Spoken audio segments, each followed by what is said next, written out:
네, 어느덧 마지막 시간입니다. 제 설교가 조금 어렵죠. 제가 나름대로는 되게 쉽게 풀어서 설명을 한다라고 하는데 조금 어려울 수도 있을 거라고 생각을 합니다. 그리고 좀 길죠. 네, 하지만 우리 교회 성도님들은 매 주일 이렇게 설교를 듣는다는 사실 기억하고 요 수련회 때만 우리 친구들은 이렇게 말씀을 들으니까 또 감사함으로 또 알고 또 마지막 시간도 좀 끝까지 잘 또 집중해서 말씀을 한번 들어보는 우리 친구들이 되기를 바라겠습니다. 지난 이틀 동안에 우리는 이제 그리스도 안에서의 변화된 정체성과 또 그 정체성에 합당한 삶을 살아갈 수 있는 그 힘의 원동력을 우리는 어디서 얻을 수 있는 것인가 라고 하는 것을 함께 살펴보았습니다. 첫째 저녁에는 그리스도 안에서의 우리의 높아진 상태, 우리의 그리스도 안에서의 그 하늘에 속한 자라고 하는 사실들을 살펴봄을 통하여서 우리가 이 땅에서의 발을 딛고 살아가는 존재들임에도 불구하고 하늘의 것을 소망하며 하늘에 속한 자로서의 삶을 살아갈 수 있다.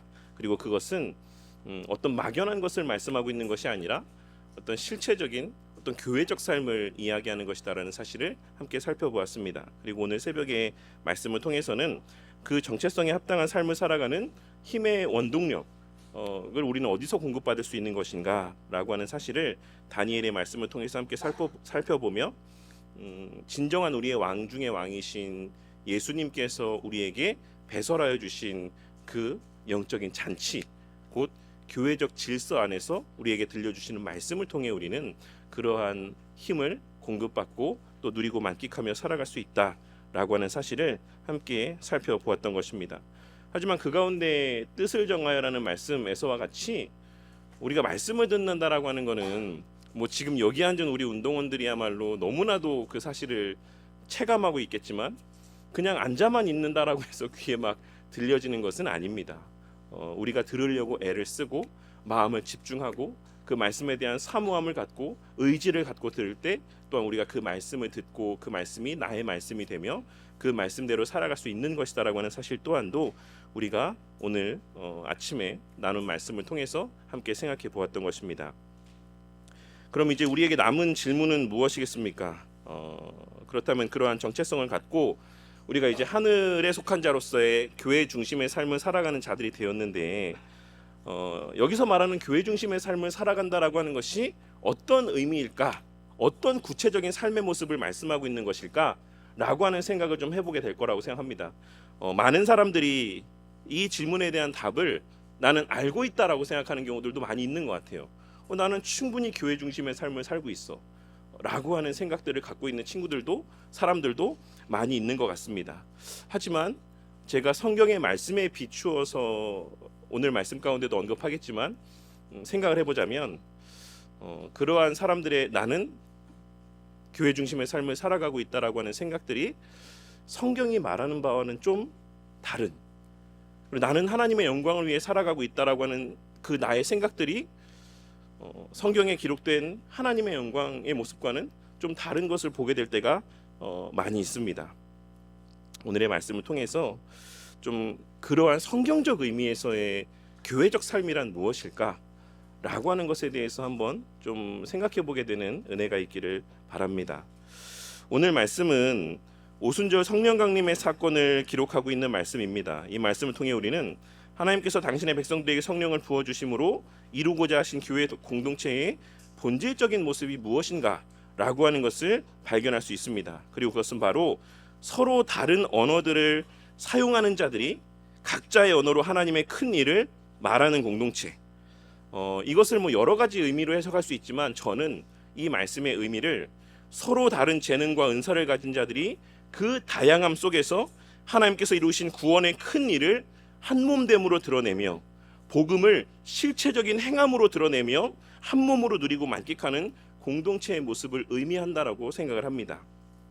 이러한 말씀을 통해서 좀 더 분명한 의미에서의 교회적 삶의 의미를 좀 생각해보는 우리 친구들이 되길 바라겠습니다. 오늘 말씀은 앞서도 말씀드렸던 것처럼 성령 하나님의 강림 사건에 대한 기록인데 우리가 오늘 말씀을 함께 나누기에 앞서서 먼저 꼭 알아야지만 될 것이 있습니다. 그것은 성령 강림의 사건이 개인적인 사건이냐 공동체적인 사건이냐라고 하는 것입니다. 제가 이 말씀을 드리는 이유는 오늘날 상당수의 사람들이 이전 시간에도 제가 언급을 했던 것 같은데 오순절에 있었던 성령 하나님의 강림하심의 사건을 개인적인 성령 하나님의 체험의 사건으로 이해를 하고 오늘날에도 여전히 유효하고 반복될 수 있는 개인적 성령 체험의 근거로 이 말씀을 이해하고 있기 때문입니다. 그래서 사실 오순절 계통의 교회에 속한 분들에게 또 목사님들에게 이 말씀은 너무나도 선호되어지는 말씀 가운데 하나라고 할 수가 있습니다. 그런데 오늘 본문 바로 앞부분에 기록된 사도행전 1장 12절에서부터 26절까지의 말씀을 보시면 우리는 승천하신 예수님과 성령 하나님의 임재하심의 그 과도기에, 그러니까 예수님께서는 올라가셨고 성령 하나님은, 약속하신 성령 하나님은 아직 오지 않으셨어요. 그 과도기적인 때를 이 바로 2장 1절 앞부분의 내용 가운데 언급되어져 있는데 그 과정 속에서 제자들이 한 일이 무엇인지를 누가는 기록하고 있습니다. 무엇입니까? 예수님은 이제 올라가셨어요. 그러면 이제 뭐가 이루어져야 됩니까? 약속하신 성령 하나님이 오셔야 됩니다. 근데 이 과도기적인 사이, 이 기간 가운데 사도들이 무엇을 했는가? 무엇을 했습니까? 공석이 된 12사도의 수를 채웠습니다. 이 12사도의 수를 채운 것은 단순히 어떤 공적인 수 하나를 채웠다라는 것을 말씀하고 있는 것이 아니라 구약의 12지파를 잇는 참된 이스라엘로서의 교회를 재정비케 하시는 하나님의 섭리적인 행위였습니다. 그리고 이를 통해 하나님께서는 성령 하나님은 무질서한 개인들에게 임하는 것이 아니라 창세전부터 언약 가운데 존재했고 말씀으로 계시된 질서 위에 세워진 교회라는 공동체 가운데 우선적으로 임하신다라는 사실을 보여주고 있으신 것입니다. 누가는 바로 그러한 사실을 분명하게 먼저 기록한 이후에 오늘 우리가 함께 나눌 이 2장의 말씀을 기록함으로 성령의 임재는 본질적으로 공교회적이다 라고 하는 사실을 우리에게 말씀하여 주고 있는 것이고, 개인의 성령 체험 또한 본질적으로는 이 공교회적인 질서 안에서 허락되어지는 은혜다라는 사실을 말씀하여 주고 있는 것입니다. 교회는, 잘 들으시기 바랍니다, 교회는 성령 받은 개인들이 모인 공동체가 아닙니다. 교회는 성령 받은 개인들이 모여서 공동체를 이룬 곳이 아닙니다. 교회는 성령 하나님의 임재의 실체 그 자체로 교회의 교회적 성령 충만함을 말씀과 함께 개인에게 허락하여 주셔서 그들의 영혼 속에서의 이미 교회됨을 깨닫게 하시고 그들의 본래의 그 교회됨의 자리로 불러 모으시는 것이지 우리가 함께 모여서 교회라는 공동체를 이루게 되는 것이 아니다라는 것입니다. 사실 이 성령 임재에 대한 이야기만 갖고도 이 설교 시간이 다 부족할 만큼 많은 이야기를 나눌 수 있겠지만 오늘 이 시간에는 이 정도의 내용들만 좀 최소한으로 언급하도록 하겠습니다. 누가는 오늘 말씀을 시작하며 오늘 말씀에 기록된 성령 하나님의 강림하심의 사건이 오순절에 일어난 사건이다라는 사실을 분명하게 언급하고 있습니다. 오늘 말씀에 언급된 이 오순절은 잘 알고 있으신 것처럼 6월절 이후에 50일째 되는 날에 유대인들이 지켰던 절기로 구약의 77절 또는 맥추절이라고 불려지는 절기입니다. 그런데 여기서 누가는 오늘 말씀을 읽으면서 조금 이렇게 낯설게 보여지는 표현이 없었습니까? 오순절 날이 이르메라고 표현을 해도 됐는데 오늘 한글 번역 성경에는 뭐라고 번역이 되어 있죠? 오순절 날이 이미 이르메라는 의미로 번역이 되어 있습니다. 이 이미 이르메라고 하는 의미는 단순히 어떤 날짜가 도래했다라고 하는 의미를 넘어서서 때가 찼다, 도래했다라는 의미를 지니고 있는 의미입니다. 그러니 누가는 이러한 표현을 통해서 오늘 말씀에서의 성령 하나님의 임재의 사건이 그냥 어찌저찌 하다 시간이 흘러가다 보니 일어난, 오순절에 일어나게 된, 어떻게 우연히 오순절이라는 때에 딱 맞게 일어나게 된 사건이 아닌 오순절이라는 시간이 되었기 때문에 성령 하나님께서 임재하신 것이다라는 뉘앙스를 나타내 보여주고 있는 것입니다. 그리고 그와 동시에 이 오순절은 단순히 구약시대의 어떤 보리를 추수하게 하신 것을 감사하는 절기가 아닌 그보다 더 깊은 구속사적인 의미를 담고 있는 절기다라는 사실을 이 단순한 한마디의 표현을 통해서 나타내 보여주고 있는 것입니다. 여기서 잠깐 이스라엘의 3대 절기에 대해서 좀 말씀을 간략하게 드리자면 이스라엘의 3대 절기가 뭐죠? 유월절, 오늘 말씀의 오순절, 그리고 마지막에 수장절이 있습니다. 초막절이라고 불려지는 이 3대 절기는 사실 뭐 어떤 농사의 어떤 흐름 속에서는 뭐 씨를 뿌리고 거두고 뭐 이제 마지막 최종적인 모든 열매들을 다 거두어서 창고에 드리고 오늘날 우리가 생각하는 것처럼 뭐 추수감사주일 같은 개념으로서의 어떤 수장절을 지키고 이런 의미로도 이해가 될 수 있지만 사실 구약에 있는 모든 절기, 구약에 있는 모든 율법은 다 하나님 나라와 예수님을 예표한다라고 할 수가 있습니다. 그리고 그 예수님의 사역을 예표한다라고 할 수가 있죠. 그래서 오순절과 이 수장절은 사실 예수님의 초림과 예수님의 재림을 말씀하고 있는, 예표하고 있는 의미를 담고 있는 절기들이라고 할 수가 있는 것입니다.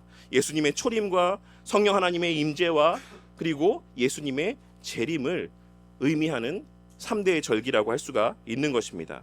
그리고 오늘 말씀에서 누가는 그러한 구속사적인 의미를 담아서 예수님께서 6월절의 예표를 성취하시고 그 이후에 첫 번째 맞이하는 이 오순절 또한 하나님의 구속 경륜 속에서 이제 때가 차서 임하게 된 사건이다라는 사실을 말씀해주고 있는 것입니다. 그리고 우리가 이 언급에 담긴 의미를 온전히 이해하기 위해서는 6월절 어린 양이 예표했던 예수님의 죽으심의 의미와 그 죽으심으로 말미암아 일어난 우리의 변화에 대해서도 생각해 볼 필요가 있어요. 우리가 잘 알고 있다시피 6월절 어린 양이신 예수님의 십자가상에서의 형벌 대속적인 죽으심으로 말미암아 우리가 감내해야 됐던 죄의 책임을 예수님께서 대신 감당하여 주심과 동시에 본래 우리가 충족했어야 될 율법의 모든 요구가 예수님으로 말미암아 다 충족되어지고 이제 우리는 죄인이 아닌 의인이라 여김받게 되었습니다. 그래서 사실 예수님의 십자가상에서의 죽음은 이것도 좀 어려운 표현일 수 있지만 수동적 순종의 극치인 동시에 능동적 순종의 극치이기도 한 구속사에 있어 가장 절정이자 극치의 사건이라고 할 수가 있는 것입니다. 혹시 수동적 순종과 능동적 순종에 대해서 들어본 적이 있습니까? 네, 다행입니다. 네. 그리고 그렇게 이제 그 예수님 안에 거하는 자들에게는 그 어떤 율법의 요구도 남아있지 않게 되었습니다. 그 예수님 안에 거하는 자들에게는 이제 더 이상 그 어떤 율법의 요구도 남아있지 않게 되었습니다. 그런데 오늘 말씀에 등장하는 이 오순절은 유대 전승에 따르면 어떤 날로 유대인들에게 인식이 되어져 있냐면 혹시 들어본 적 있으실지 모르겠지만 모세가 시내산에서 율법을 하나님으로부터 받게 된 날이 오순절이라고 유대인들은 알고 있습니다. 그러니 오늘 말씀에 등장하는 제자들에게 있어 오늘 말씀에서의 이 오순절을 떠올릴 때에 그들은 자연스럽게 무엇과 결부되어서 이 오순절을 이해했냐면 우리의 조상 모세가 시내산에서 율법을 받은 날이라는 의미가 함께 늘 되새겨지는 그러한 의미가 있는 절기였던 것입니다. 그런데 그 오순절에 성령 하나님께서 임하셨고 누가는 그 오순절에 대해서 묘사하기를 오순절이 예표했던 그 때가 차서 모든 요구가 채워져서 성취되어서 오늘 말씀에서의 성령 하나님께서 임하신 것이다 라고 말씀하고 있으신 것입니다. 그리고 여기서 말씀하고 있는 완전히 채워지고 성취된 것은 바로 앞서 말씀드렸던 것처럼 율법의 모든 요구가 다 충족되었다 라는 것을 말씀하고 있는 것입니다. 그러니 오늘 말씀에서의 오순절 날이 이미 이름에 라고 하는 이 표현 가운데는 우리 예수님의 십자가상에서의 죽으심과 부활하심으로 말미암아 율법의 모든 요구가 완전히 채워지고 성취가 되어서 즉 구속사에 있어서의 내용적인 측면이 다 채워져서 그리고 이제 그 순서가 다음 단계로 넘어가게 되어서 성령 하나님이 임하신 것이다 라고 하는 것을 말씀하고 있는 것입니다. 그리고 그와 동시에 누가는 오늘 말씀에서의 이 성령 하나님의 강림하심의 사건이 예레미야 31장 33절 말씀의 성취임을 드러내 보여주고 있습니다. 그러나 그날 후에 내가 이스라엘 집과 맺을 언약은 이러하니 곧 내가 나의 법을 그들의 속에 두며 그들의 마음에 기록하여 나는 그들의 하나님이 되고 그들은 내 백성이 될 것이라 여호와의 말씀이니라.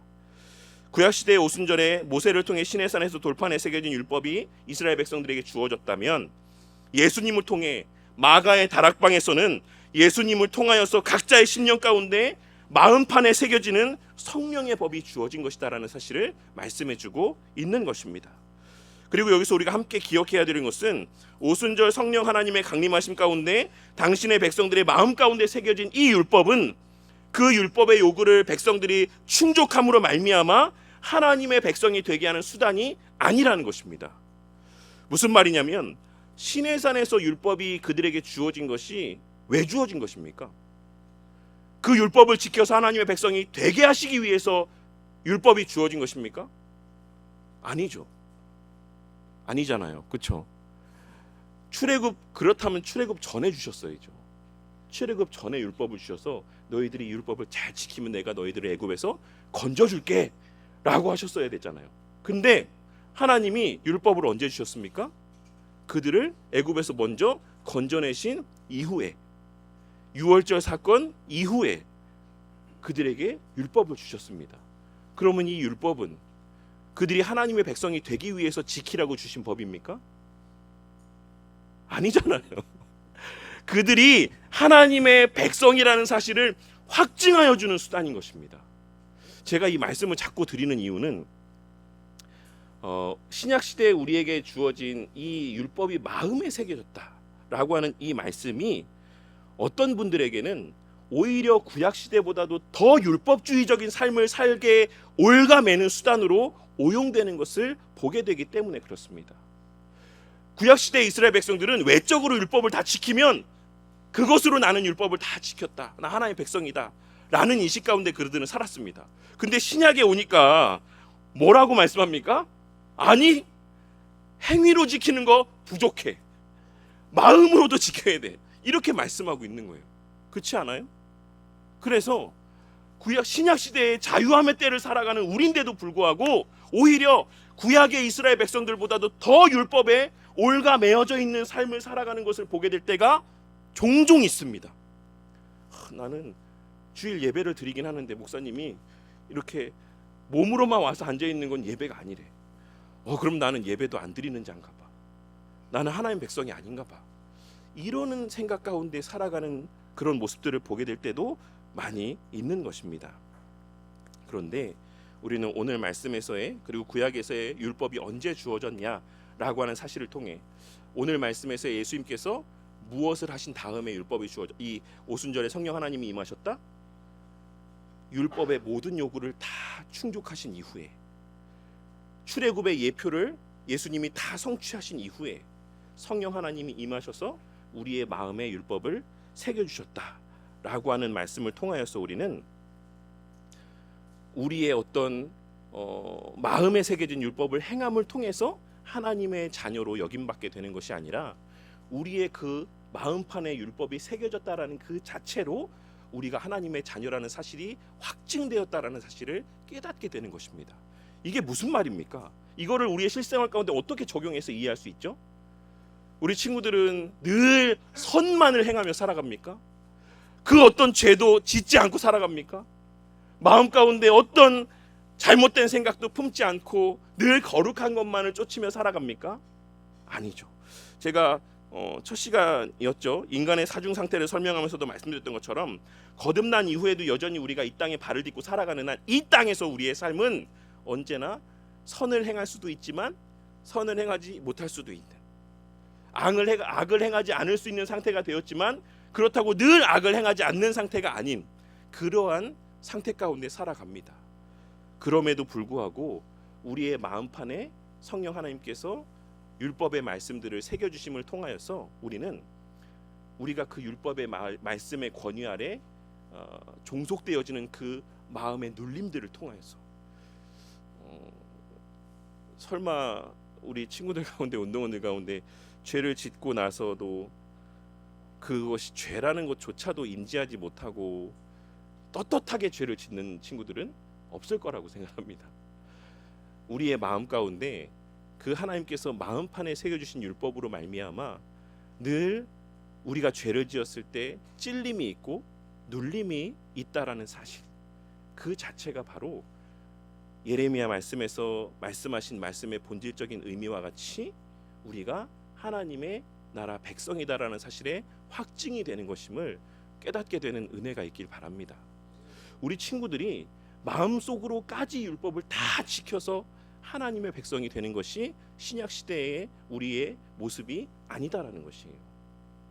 그 마음으로의 하나님의 주시는 찔림, 눌림, 이런 것들을 통해서도 우리는 얼마든지 내가 정말 하나님 나라 백성이 맞구나 라고 하는 것들을 깨닫게 되는 것이다라고 할 수가 있는 것입니다.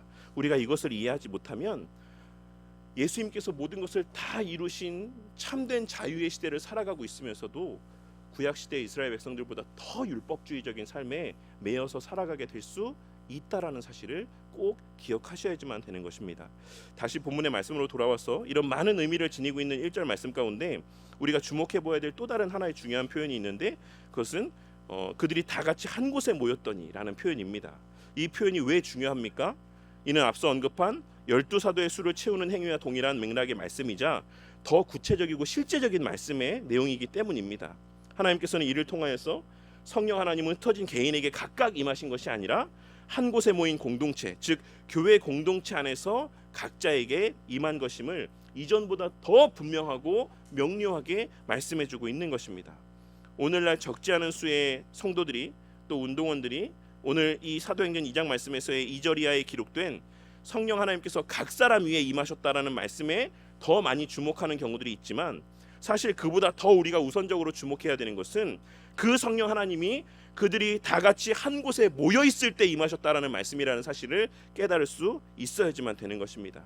그리고 이어지는 말씀에서 누가는 오늘날 많은 성도들에게, 특별히 오순절 계통의 교회 성도들에게 너무나도 익숙하고 너무나도 선호되어지는 유명한 말씀을 말씀하여 주고 있습니다. 호련히 하늘로부터 급하고 강한 바람 같은 소리가 있어 그들이 앉은 온 집에 가득하며 마치 불의 혀처럼 갈라지는 것들이 그들에게 보여 각 사람 위에 하나씩 임하여 있더니.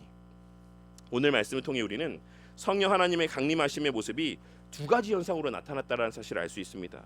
그리고 이 두 가지의 현상은 단순히 어떤 기적과도 같은 현상 가운데 성령 하나님이 임했다라는 사실을 우리에게 보여주기 위한 어떤 기이한 모습이 아니라 성령 하나님의 그 사역의 본질이 무엇인가를 우리에게 말씀하여 주고 있는 상징적인 모습이라고 할 수 있습니다. 첫째로 성령 하나님은 청각적인 현상으로서의 바람 같은 소리로 임하셨습니다. 급하고 강한 바람 같은 소리라는 표현에서의 바람이라고 번역된 프노에라는 표현은 숨, 호흡, 바람, 이 모든 것들을 의미할 수 있는 단어인데, 히브리어 표현에서의 루아흐나 헬라어의 어떤 푸뉴마라는 이런 단어와 똑같은 어원을 갖고 있는 단어에서 파생된 표현입니다. 구약에서 하나님의 영을 나타내는 루아흐라고 하는 표현은 종종 바람이라고 표현이 됩니다. 그리고 그 가운데 우리가 특별히 주목해야 될 본문은 앞서 또 찬양 가운데도 언급되었던 내용인데, 에스겔 37장의 마른 뼈 환상입니다. 또 내게 이르시되 인자야 너는 생기를 향하여 태어나라. 생기에게 태어나여 이르기를 주 여호와께서 이같이 말씀하시기를 생기야 사방에서부터 와서 이 죽임을 당한 자들에게 불어서 살아나게 하라 하셨다 하라. 이에 내가 그 명령대로 태어나였더니 생기가 그들에게 들어가매 그들이 곧 살아나서 일어나 서는데 극히 큰 군대더라. 이 본문 말씀에서 생기로 번역된 표현이 루아흐인데, 뼈들에게 생기, 곧 바람 같은 성령 하나님이 불어오자 그 뼈들이 다시 살아나게 된 것입니다. 그러니 오늘 말씀에서의 오순절에서 나타난 이 바람 같은 소리는 그 성령 하나님의 사건이 바로 에스겔 선지자가 보았던 이 환상의 성취라는 사실을 보여주고 있는 것입니다. 그리고 그와 함께 이 표현은 창세기 2장 7절에도 언급되어진 표현인데, 여호와 하나님이 땅의 흙으로 사람을 지으시고 생기를 그 코에 불어넣으시니 사람이 생명이 되니라. 그러니 아마 당시의 제자들은 이 표현, 이 어떤 상황들을 목독해 되었을 때 자연스럽게 예레미야의 말씀과 창세기의 말씀을 떠올렸을 것이다라고 생각합니다. 그리고 이를 통해 제자들은 오순절에 임한 성령 하나님의 가장 우선적이고 본질적인 사역이 생명과 관계된 것임을 깨달을 수 있었던 것입니다. 성령 하나님께서는 오늘 말씀에서의 급하고 강한 바람 같은 소리로 임하심을 통해 자신의 가장 우선적인 사역이 바로 다시 살리심에 있다라는 사실을 보여주고 있으신 것입니다. 오늘날 오순절 계통에 있는 교회들은 성령 하나님의 임재의 표징, 모습들이 어떤 이상한 말들을 하고 어떤 놀라운 기이한 현상들이 발현되어지는 것을 이야기하지만, 성경이 말하는 성령 충만의 가장 우선된 모습은 생명에 다시 살아남에 있었다라는 사실을 우리는 분명하게 발견하고 깨달을 수 있어야지만 된다라는 것입니다. 그리고 둘째로는 시각적인 현상으로서의 불의 혀처럼 갈라지는 것들이 보여졌다라는 것입니다. 불의 혀처럼 갈라지는 것들이라는 표현은 매우 독특하고 의미심장합니다. 여기서의 우리 운동원들이 생각할 때 불의 혀처럼 갈라지는 것이라는 표현에서 무엇이 핵심이라고 생각합니까? 불입니까? 혀입니까? 불의 혀라고 했을 때 뭐가 뭐를 수식하는 거예요? 불이 혀를 수식하는 거잖아요. 그러니까 무엇이 더 우선되는 겁니까? 혀가 우선되는 것이죠. 근데 제가 이제 우리 교회에서도 설교를 하면서 이런 말씀을 드렸었는데, 이제 우리 주일학교 친구들에게 이제 PPT로 설교를 이렇게 보여줄 때가 있는데 오순절에 대한 내용들도 항상 있잖아요. 근데 이 오순절에 대한 PPT 내용 그림을 보면 항상 예외 없이 사람들 위에 뭐가 임하여 있냐면 불이 임해 있어요. 불. 혀 같은 모양으로 묘사된 것은 제가 단 한 번도 본 적이 없는 것 같습니다. 이 말은 사람들이 무엇에 더 집중하고 있다라는 것을 보여줍니까? 불 아니면 혀. 불에 더 집중하고 있다라는 것을 보여주는 것이죠. 그래서 그 소위 이제 이 성령 체험을 강조하시는 분들은 뭐라고 물어봅니까? 혹시 불세례 받았어? 불같이 임한 성령 하나님을 경험한 적 있어? 이런 것 질문 혹시 들어본 적이 있으십니까? 어떤 불같이 임한 성령 하나님을 체험한 적이 있느냐? 그 가운데 어떤 분들은 저는 경험한 적이 있어요. 저는 기도하는데 막 뜨거운 기운이 제 등에서부터 막 저를 타오르게 막 느끼게 하는 것을 경험한 적이 있습니다. 막 이렇게 이야기하시는 분들도 있습니다. 하지만 오늘 이 말씀 가운데 성령 하나님의 임재 가운데 우리가 더 주목해야 되는 것은 불이 아닌 혀입니다. 여기서의 혀라고 번역된 헬라어 글로사라고 하는 표현은 이 4절에 기록되어 있는 방언, 곧 언어라고도 번역되어지는 표현입니다.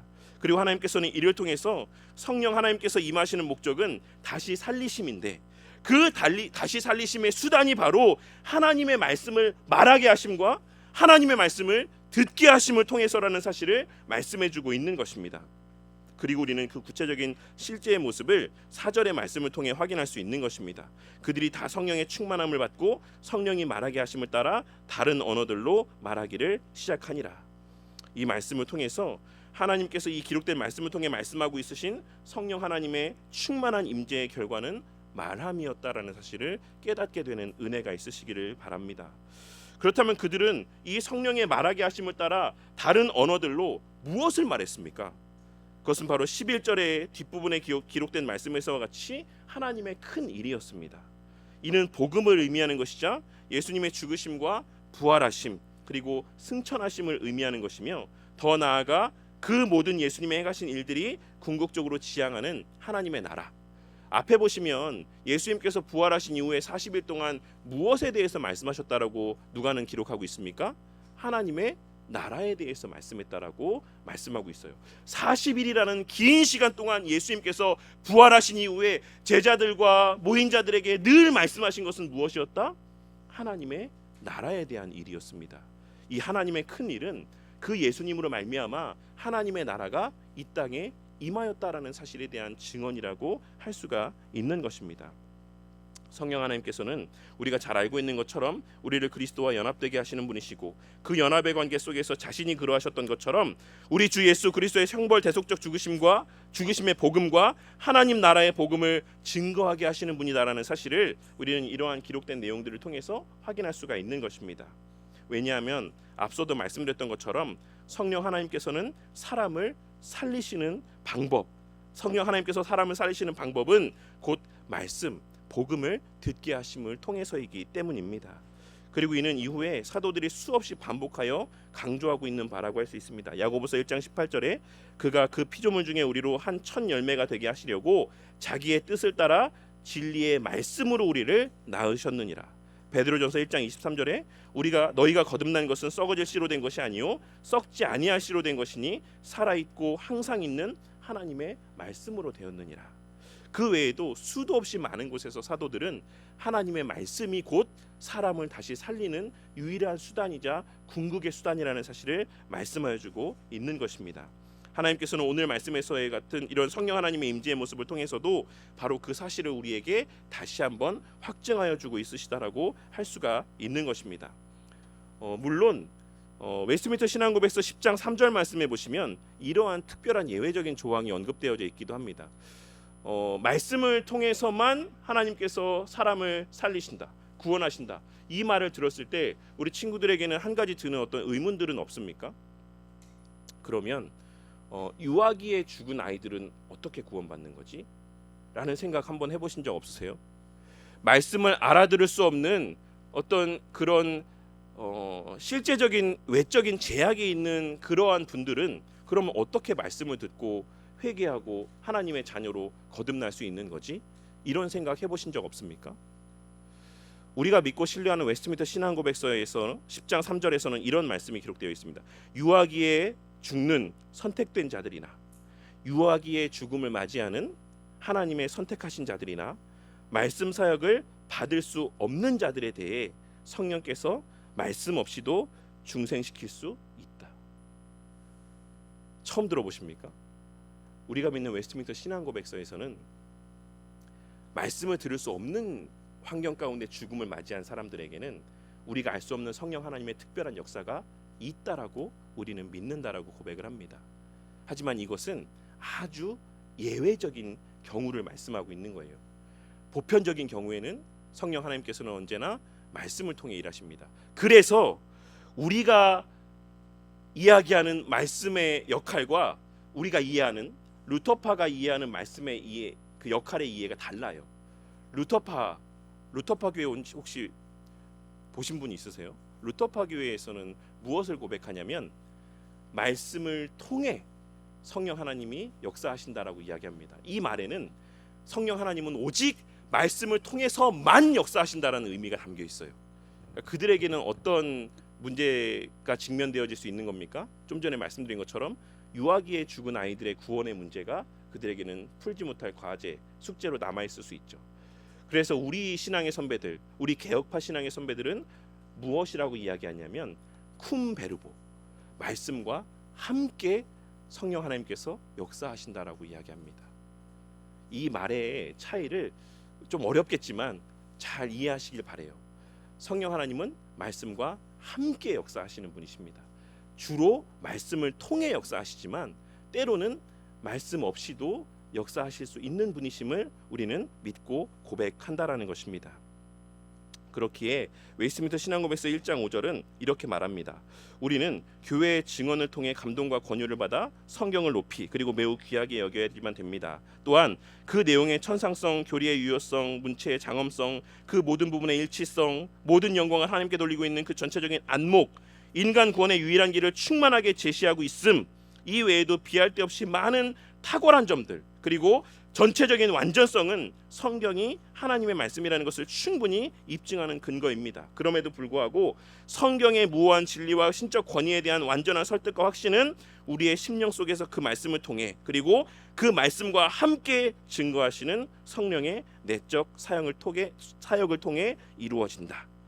성령과 말씀은 분리될 수가 없습니다. 성령 없는 말씀은 죽은 문자가 되고 말씀 없는 성령은 주관적인 신비주의로 흐르게 될 수밖에 없다라는 사실을 늘 깨닫고 명심하며 살아가는 우리 운동원들이 되시기를 바랍니다. 그리고 셋째로 그 성령 하나님께서는 교회 공동체 안에서 각 사람에게 임하셨습니다.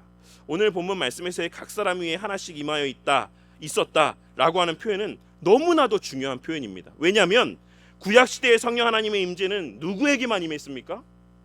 왕, 선지자, 제사장, 특별하게 국한된 사람들에게만 성령 하나님이 임하였기 때문입니다.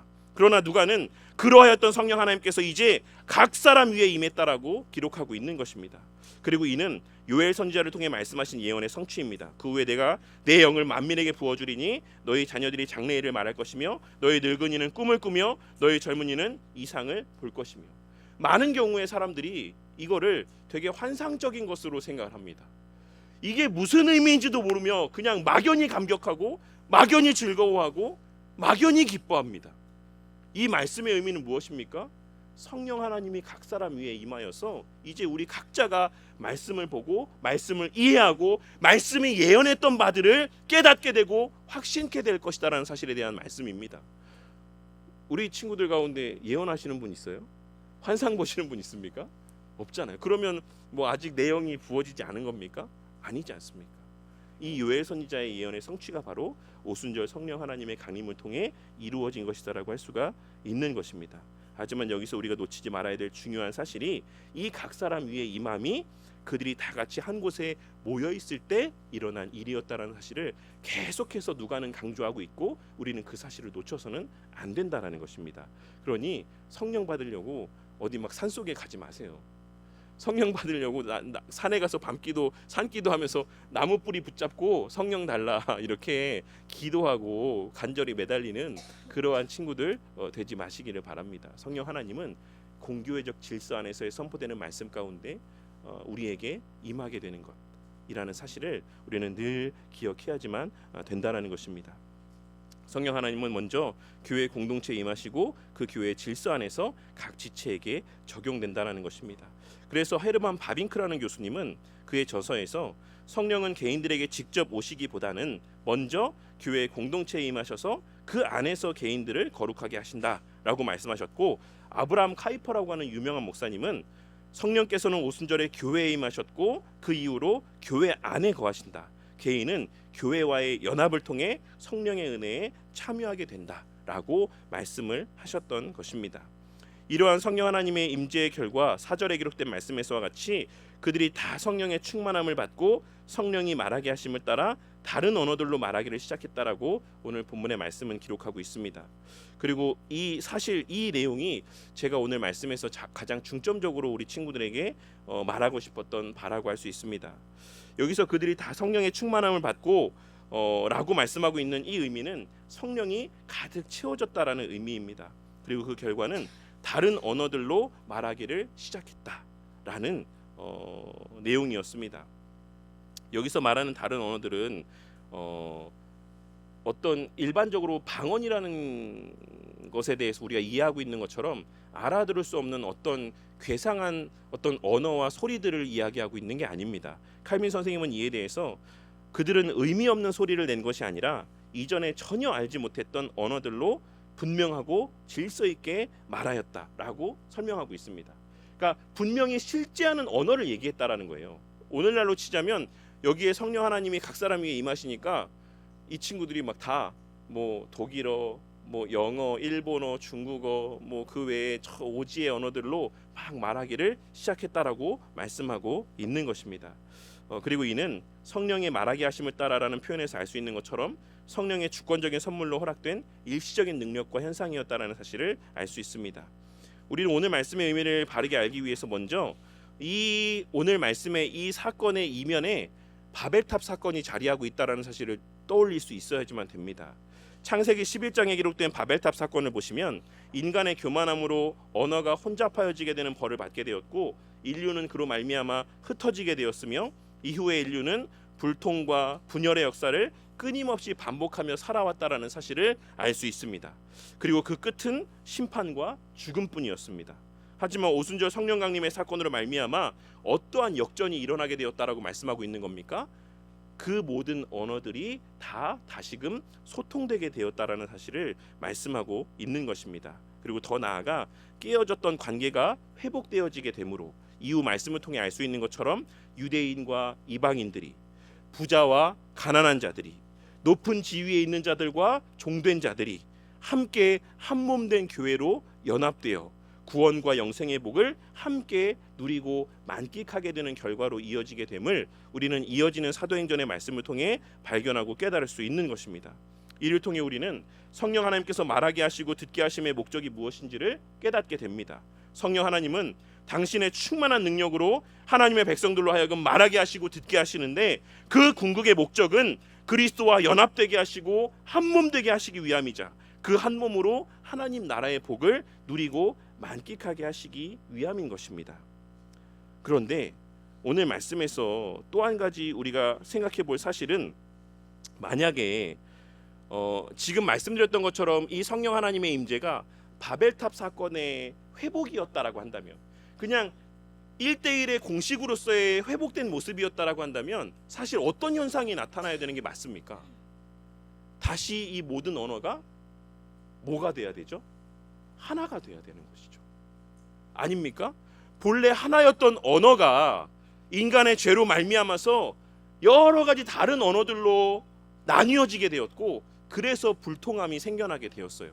근데 오순절에 성령 하나님이 임하셔서 이 바벨탑 사건을 회복시켰다라고 하면 그 흩어졌던 언어들이 다시 하나의 언어가 되게 하는 것이 하나님이 하시는 일이어야지만 되는 것입니다. 논리적으로. 근데 오늘 말씀해 보시면 어떻게 하셨다라고 말씀하고 있습니까? 다른 언어들로 말하게 하셨다라고 말씀하고 있는 겁니다. 그들이 알지 못했던. 그런데도 무엇이 일어났다라고 말씀하고 있습니까? 그러한 사실들을 통해서 그들이 각자가 다 하나님의 큰 일을 듣게 되었다라고 말씀하고 있는 것입니다. 여기서 우리가 기억할 수 있는 것은 교회의 하나됨에 있어서의 중요한 원리입니다. 교회는 모두가 다 똑같아지는 방식으로 하나가 되고 하나님의 나라를 드러내는 것이 아니라, 쉽게 말해서 모두가 다 손이 되고 모두가 다 머리가 되고 모두가 다 발이 돼서 하나를 이루게 되는 것이 아니라, 그런 모습을 우리는 뭐라고 이야기합니까? 정상이 아닌 모습이라고 이야기하잖아요. 머리에도 발이 달리고 팔에도 발이 달리고 다리에도 다리가 달려있는 모습을 우리는 정상적인 모습이라고 이야기를 합니까? 그렇지 않죠.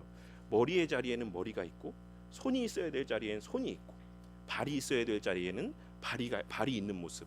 그래서 그 다른 모든 지체들이 모여서 온전한 한 몸을 이루는 것처럼 하나님의 나라는 그와 같이 서로 다른 지체들이 함께 모여서 온전한 한 몸을 이루는 것이다라는 사실을 오늘 말씀에서의 이 성령 강림의 사건을 통해서 우리에게 말씀하여 주고 있는 것입니다. 그런 의미의 연장선상에서 뒤에도 말씀드리겠지만, 교회는, 그러니까 우리 목사님들의 설교를 종종 들어보면 이런 설교들을 많이 해요. 예전의 목사님들을 말하는 겁니다. 공부 잘해서 열심히 해서 다 서울대 가고 다 연고대 가라. 공부 열심히 해서 다 판검사 되고 다 의사 되라. 국회의원 되고 대통령 되라. 그것이 하나님의 영광을 드러내는 것이다. 다 틀린 말은 아닐 거라고 생각합니다. 근데 하나님의 일하시는 방식, 하나님이 교회를 세워가시는 방식은 여기 있는 운동원들 모두가 다 서울대를 가게 하셔서 그래서 교회를 세우시는 방식을 하나님께서는 사용하시지 않는다라는 것을 말씀하고 있는 거예요. 목사 입장에선 좋겠죠. 우리 친구들이 다 의사가 되고 다 돈 많이 버는 직장을 얻어서 이 친구들이 다 한 교회를 섬기면 목사는 좋겠죠. 근데 하나님께서는 그런 방식으로 나는 내 나라를 세우지 않는다라고 오늘 말씀에서의 서로 다른 언어로 말하게 하셨다라는 말씀을 통해 우리에게 말씀하여 주고 있는 것입니다. 그리고 그 실제적인 모습이 어떻게 나타났습니까? 2장 이후에 이어지는 2장 말미에 보시면 최초의 오순절 성령 강림 이후에 탄생한 교회의 모습에 대한 말씀을 통해 우리는 그 사실을 확인할 수가 있어요.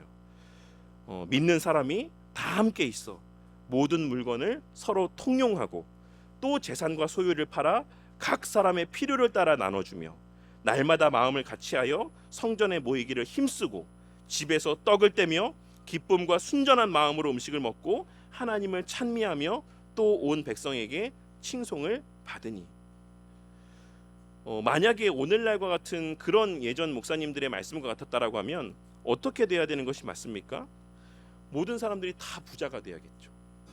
모든 사람들이 다 높은 지위에 가야지만 되었겠죠. 근데 교회의 모습은 그렇지 않았다라고 말씀하고 있습니다. 교회 안에는 부한 자도 있었고 가난한 자도 있었고 지위가 높은 사람도 있었고 그렇지 못한 자들도 있었고 다양한 계층, 다양한 성향의 다양한 모습의 성도들이 함께 모여서 그 가진 것들을 함께 공유하고 나누고 서로를 섬기며 그렇게 아름다운 하나님 나라 공동체를 이루었다. 그것이 교회의 모습이다 라고 하나님께서는 말씀하여 주고 있는 것입니다. 그리고 그 구체적인 말씀의 내용이 바로 로마서 12장 4절과 5절에서 바울 사도가 말씀하고 있는 바라고 할 수 있습니다.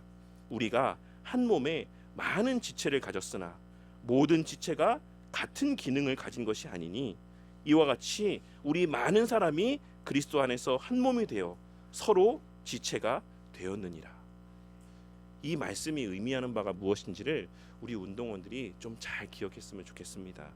우리는 오늘 오순절 성령 강림의 사건을 통해서 율법을 완성하신 그리스도로 말미암아 성령 하나님께서 임하시게 되었고, 그 성령 하나님께서는 말씀을 통해 우리를 살리시며 우리를 그리스도 안에서 하나 되게 하여 하나님 나라의 복을 누리게 하신다라는 사실을 함께 살펴보았습니다. 이 말씀을 통해서 이 세 가지의 것을 좀 생각해 봤으면 좋겠어요. 첫째로, 율법의 정죄가 아닌 복음의 자유 안에서 구원을 확신하며 살아가는 우리 SFC 운동원들이 다 되시길 바랍니다. 오늘 말씀을 통해 우리가 깨닫는 하나의 중요한 진리 가운데 하나는 오순절에 우리 마음 가운데 새겨진 율법은 앞서 말씀드린 것처럼 그것을 지킴으로써 하나님의 자녀가 되게 하시기 위해 주신 수단이 아니라 우리가 이미 하나님의 자녀가 되었음을 확증하여 주시는 증거라는 것입니다. 우리 운동원들 가운데 혹시 나는 여전히 죄를 지어, 나는 여전히 그리스도인으로서 갖지 말아야 될 생각들을 갖고 품지 말아야 될 마음들을 품을 때가 많아. 나는 정말 거듭난 걸까? 나는 정말 하나님 자녀일까? 왜 나는 이 모양 이 꼴일까? 라는 생각을 하는 친구들도 있을 거라고 생각합니다. 만일 그러한 분들이 있으시다라고 한다면 오늘 말씀을 통해 죄를 지을 때마다 그러한 찔림들이 있다라고 하는 것 자체가 우리의 하나님의 자녀됨의 증거라는 사실을 깨닫고 그로 말미암아 위로받는 은혜가 있기를 바랍니다. 만약 운동원들이 정말로 하나님의 자녀가 아니었다라고 한다면 죄에 대하여 무감각했을 것입니다. 하나님의 영광을 위해 어떻게 살아야겠다라는 마음조차 품지 않았을 것입니다. 하지만 우리가 어쩔 수 없이 그 품은 마음대로 살지 못한다라고 할지라도 우리의 마음 가운데 그러한 열망들이 자리하고 있다라는 것 자체가 우리의 마음판에 새겨진 하나님의 자녀라는 확증이 된다라는 사실을 깨닫고 명심함 가운데 살아가는 우리 친구들이 되시기를 바란다는 것입니다. 그리고 또한 둘째로, 성령 하나님은 말씀을 통해 역사하심을 기억하고 말씀과 교회를 더욱 진심으로 사랑하는 우리 SFC 운동원들이 되시기를 바랍니다. 이는 앞선 시간 가운데 충분히 말씀을 드렸기 때문에 더 길게 말씀드리지 않겠습니다. 한 가지만 말씀드리자면 이 말씀은 본질적으로는 어떤 말씀을 말씀하는 거라고 제가 말씀드렸죠? 내가 개인적으로 막 보는 말씀? 물론 그것도 중요하지만 본질적으로 하나님께서 유효하게 사용하시는 가장 궁극의 수단은 무엇이다? 교회에서 세워진 그 질서 가운데 세워진 말씀 사역자들을 통해 들려주시는 말씀이다라고 말씀을 드렸습니다. 이와 관련해서 제이 스위스 신앙고백서에서는 다음과 같이 고백을 하고 있습니다. 제이 스위스 신앙고백은 우리 장로교 교회의 가장 중심이 되는 신앙고백 가운데 하나입니다. 거기서 무엇이라고 말씀하고 있냐면, 하나님의 말씀이 합법적으로 부름받은 설교자들에 의해서 선포되어질 때 우리는 하나님의 말씀 자체가 선포되고 신자들에 의해 받아들여진다라고 믿는다. 우리 신앙의 선배들은 어떻게 생각했다라고요? 합법적으로 세워진 설교자가 강단에서 선포하는 말씀을 그들은 어떻게 들었습니까? 하나님께서 직접 말씀하시는 거로 우리는 듣고 그렇게 믿는다라고 고백했다라는 것입니다. 설교는 단순히 설교자의 말이 아닙니다. 설교는 하나님이 친히 말씀하시는 시간인 것입니다. 이 사실을 기억하시고 각자의 교회에 돌아가서도 하나님께서 매 주일마다 세우신, 그러니까 불법적으로 세워진 목사님이라면 안 들으셔도 되는데 그 불법적으로 세워진 목사님이 섬기시는 교회에 있는 성도 있습니까? 운동원들이 있어요? 없잖아요. 제가 알기로는 다 합법적으로 세워졌습니다. 그런 목사님들이 강단에서 선포하시는 말씀은 곧 하나님께서 말씀하시는 것임을 기억하고 그 토시 하나, 그 말씀 하나도 놓치지 않기 위해 집중하여 말씀을 듣고 그 말씀을 하나님의 음성으로 듣고 지키며 순종하며 살기 위해 애쓰는 우리 SFC 운동원들이 되시기를 바란다는 것입니다. 마지막 셋째로, 성령 충만의 본질은 그리스도 안에서의 하나됨임을 기억하며 사랑의 연합을 힘써 지키는 우리 SFC 운동원들이 다 되시길 바랍니다. 오늘 말씀을 통해 우리가 깨달아야 될 마지막 교훈이자 가장 마음에 깊이 새기기를 바라는 말씀은, 성령 충만의 본질이 개인의 능력 행함에 있는 것이 아닌 그리스도 안에서의 생명의 회복과 하나됨에 있다는 것입니다. 오순절에 성령 하나님께서 임하셨을 때 바벨탑에서의 저주로 혼잡해진 언어가 회복이 되었습니다. 하지만 그 회복됨에 있어서 이 하나됨은 획일적인 하나됨이 아니었음을 반드시 명심하는 우리 운동원들이 다 되기를 바랍니다. 앞서 언급했던 로마서 말씀에 우리가 한 몸에 많은 지체를 가졌으나 모든 지체가 같은 기능을 가진 것이 아니니 이와 같이 우리 많은 사람이 그리스도 안에서 한 몸이 되어 서로 지체가 되었다라고 하셨던 이 바울 사도의 말씀을 기억하고 우리가 다 똑같아지는 방식으로 하나가 되려 애쓰는 자들이 되지 않기를 바란다는 것입니다. 그러므로 우리는 나와 다른 형제 자매를 정죄하거나 무시할 것이 아니라 그 다름을 인정하고 존중하며 그리스도 안에서의 하나됨을 추구해야지만 되는 것입니다. 그리고 그 하나됨은 초대교회 성도들처럼 입으로만의 하나됨이 아닌 실제적인 행함으로 나타나는 그러한 하나됨의 모습이어야지만 된다라는 사실을 깨닫게 되는 은혜가 있으시기를 바랍니다. 말씀을 맺겠습니다. 긴 시간 들으시느라 고생 많으셨습니다. 우리는 우리 자신에 대해서 말할 때 앞서도 기도 때도 들었던 것 같고 찬양 때도 들었던 것 같은데 우리 친구들이 너무나도 좋아하는, 우리 운동원들이 너무나도 좋아하는, 우리는 빛이고 우리는 소금이다 라는 표현을 많이 사용합니다. 제가 이제 기도 제목도 잠깐 읽어봤는데 이 헌금에 쓰여진 내용, 빛으로서의 사명을 잘 감당할 수 있게 해달라, 이런 내용들을 쓰신 분들도 몇 분 있는 것을 보았습니다. 그런데 성경이 말하는 우리 운동원들이 빛이다, 우리 운동원들이 소금이다 라고 하는 이 말의 의미가 어떤 의미인지를 좀 이 시간 깊이 생각해보는 시간을 가질 수 있었으면 좋겠습니다. 빛은 무엇입니까? 빛의 역할이 무엇입니까? 네? 그렇죠. 빛이, 그 빛 자체가 주목받는 것이 빛의 존재의 목적입니까? 우리 친구들 가운데 왜 핸드폰에 다 이 빛 있잖아요. 후레쉬 있지 않습니까? 혹시 그 가운데 나는 좀 빛을 한번 좀 봐야겠다 해서 그 후레쉬 켜보신 분 있으세요? 난 빛을 좀 봐야겠어, 빛이 그리워, 이렇게 하면서 빛을 켜서 그 빛을 주목해 본 적 있는 분 있으세요? 언제 빛을 켭니까? 어두울 때, 무엇인가를 찾기 위해서, 무엇인가를 보기 위해서. 빛은 그런 것입니다. 빛은 다른 대상을 비추는 거예요. 그것이 그 빛의 존재 목적입니다. 제가 이 말씀을 드리는 이유가 뭐라고 생각하십니까? 그럴 거라고 생각하지 않지만 빛이 되고 소금이 되게 해주십시오라고 이야기할 때 많은 경우는 자기가 그 빛으로서의 주목받고 싶은 마음들이 그 이면에 자리하고 있는 모습을 보게 될 때가 있어요.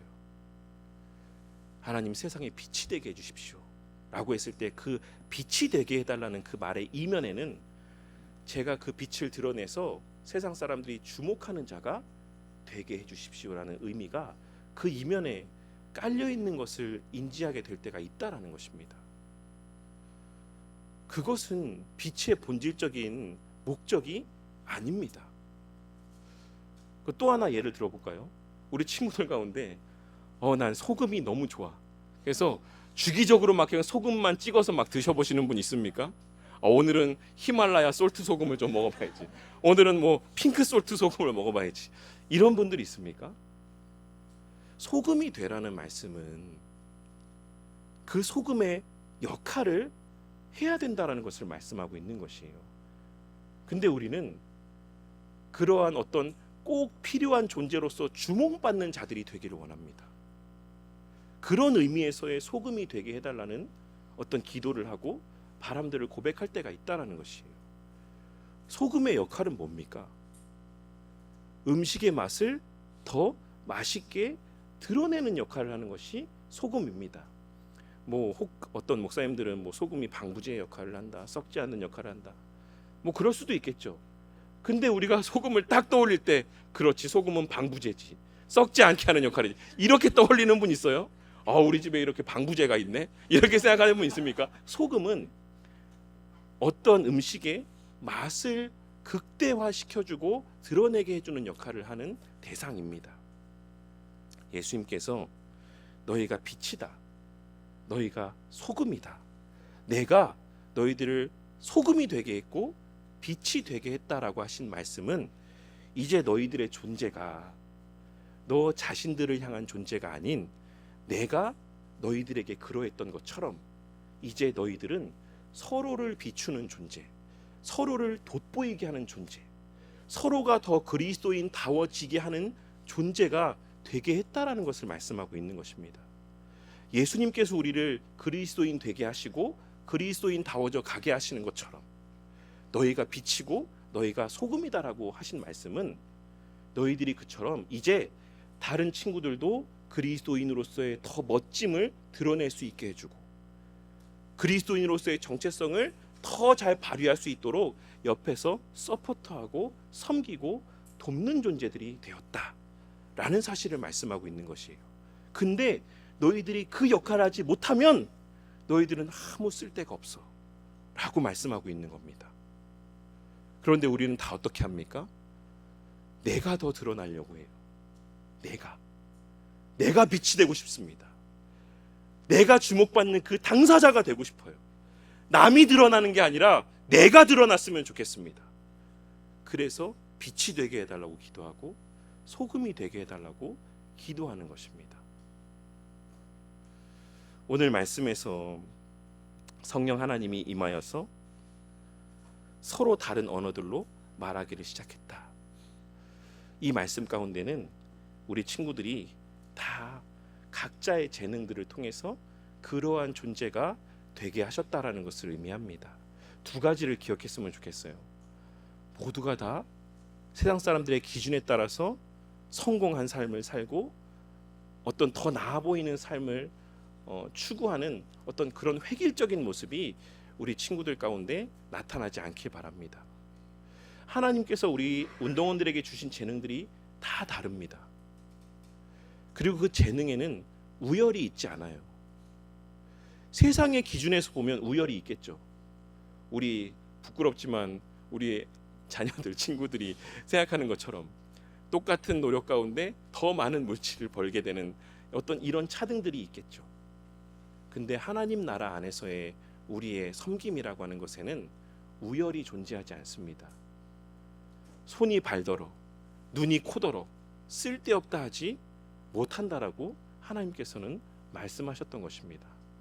이 사실을 기억하고 어떻게 하면 내가 세상에서 성공해서 빛으로 드러나고 소금으로 드러날 수 있을까라는 것을 생각하기보다 하나님께서 나에게 주신 재능이 뭘까? 하나님께서 나에게 가장 잘할 수 있게 주신 은사와 재능들이 무엇일까를 하나님 앞에 묻고 또 심각하게 생각해보는 우리 친구들이 되길 바랍니다. 그래서 내가 어떤 것을 잘해서 교회를 잘 섬길 수 있을까? 교회에 유익이 될 수 있을까? 하는 것들을 좀 고민해 볼 줄 아는 그런 우리 운동원들이 되시기를 바랍니다. 그리고 무엇보다 그 모든 것이 나를 돋보이게 하는 수단으로 오용되지 않도록 늘 스스로를 경계하며 살아가는 친구들이 되기를 바랍니다. 우리에게 주신 재능, 우리에게 주신 모든 은사들은 다 다른 사람들을 돋보이게 하기 위해서 주신 은사들인 것입니다. 섬기게 하시기 위한, 바울 사도가 말씀하고 있는 것처럼 봉사의 일을 해서 교회를 세우게 하시기 위해서 우리에게 주신 은사들이다, 재능들이다 라고 하는 사실을 꼭 기억하셨으면 좋겠습니다. 그래서 첫째 날에 우리의 정체성, 하늘의 것을 구하는 삶에 대해서 배웠죠. 그리고 그 힘은 교회에서 세워진 목사님들의 설교를 통해서 우리는 그 힘을 공급받는다라고 말씀드렸습니다. 그리고 그 외에도 우리의 매일같이 말씀을 묵상하는 시간들을 통해서 우리는 그 정체성을 잃어버리지 않고 살아갈 수 있다라고 말씀을 드렸어요. 그 하늘의 것을 구하는 하나님 나라 백성으로서의 삶의 구체적인 모습은 무엇입니까? 하나님께서 허락하신 서로 다른 재능들을 통해서 서로를 돋보이게 섬기는 삶을 살아가는 것, 그것이 구체적인 하나님 나라의 백성으로서의 하늘의 것을 구하는 삶의 모습이다라는 사실을 기억하시고, 오늘날 세상 사람들에게는 저마다의 기준에 따른 어떤 가치의 차이들이 있을지라도 적어도 교회 안에서만큼은 서로가 가진 직장, 서로가 가진 여러 가지 세상적인 조건들로 말미암아서 우열을 가리는 것이 아니라 서로가 서로를 다 귀하게 여기며 그러한 서로의 다른 어떤 섬김을 통해서 정말 아름다운 한몸된 하나님 나라 공동체가 세워져가는 은혜가 있기를, 그래서 진정한 의미에서의 하나님 나라의 영광과 아름다움을 마음껏 드러내는 우리 모든 SFC 운동원들이 되시기를 주님의 이름으로 간절히 축원합니다.